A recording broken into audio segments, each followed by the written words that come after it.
وصفة الخضار السوتيه: 2 كوسة، جزرتين، 2 بطاطس، معلقة زيت ذرة كبيرة، معلقة ملح صغيرة، نص معلقة فلفل اسود صغيرة، كوباية فاصوليا خضراء، ونص معلقة زعتر صغيرة. في طاسة على النار هنضيف الخضار كله،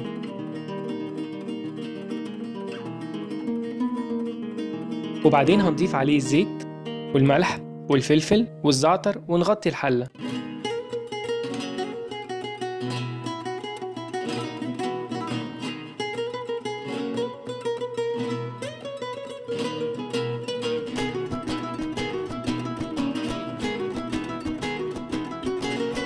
هنسيب الخضار على النار لحد ما يشرب ميته حوالي 10 دقايق. بعدها هنضيف كوباية مية ونسيبه 15 دقيقة لحد ما يشرب ميته تاني، ونشيله من على النار.